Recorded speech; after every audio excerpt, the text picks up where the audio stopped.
When we look at your model, your sun is in the wrong position in the sky. My model. Okay, let's do it. Let's take my model. You pick a date. Let's you pick a place. Hey Matt, punch it into my model, and then you tell me where the sun really is. Let's wrap this up. Okay. Yeah, it's late.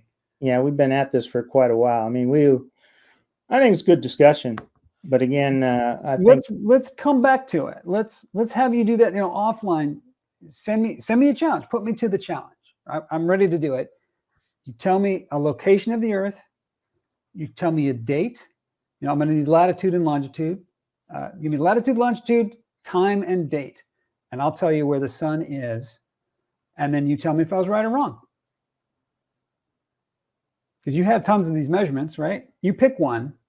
Excuse me. And I'll give you azimuth and elevation based on my model, and then you'd come back and tell me, haha, your model was wrong, or you know what, your model was right.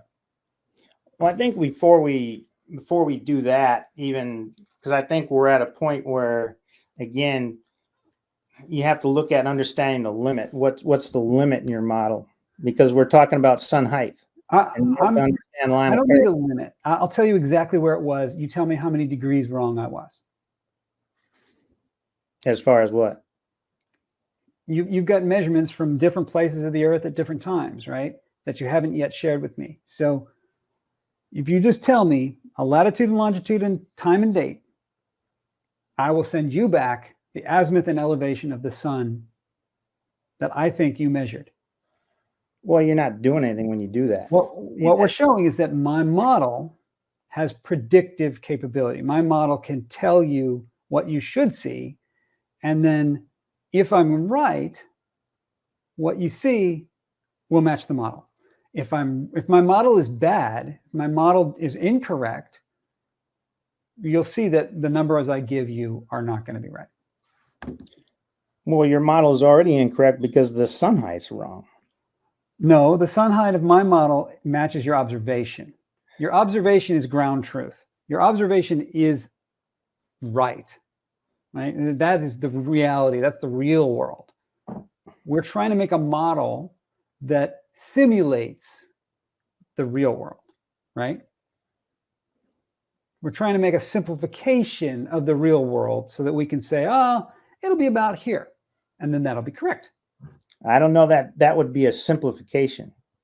So in other words, we could use a process and say, well, this is what it is, but again, you're talking about there also needs to be some on-ground field work. You've already done that. You've done tons of that, right? Now you're talking about location as far as azimuth. Yeah, that's something we'll definitely look at. But again, okay. All right. Let's wrap it up. Cearnicus says, I just calculated the limit he's talking about for summer solstice. That limit is 49.5 degrees, not 45 degrees. There's your limit, according to Cearnicus. I don't know. Calling it a limit seems weird to me. The correct angle is 49.5 degrees. And your observation matches those. To me, we're done, right? That's it. There isn't anything else to discuss. But for you, there's something much more. So we should come back to it. We should come back to it. Take some time, think about it, sleep, think about it. Maybe send me some emails later with some latitudes and longitudes, times and dates, and see if I can tell you what you measured instead of you telling me what you measured.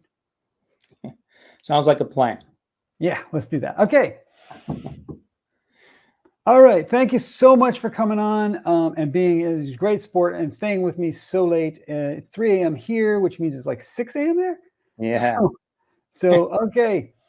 Good night, everybody. I am hoping we can see a follow-up on this. I think that'd be really exciting. All right. Thanks, Matt. Good night, everybody. Night.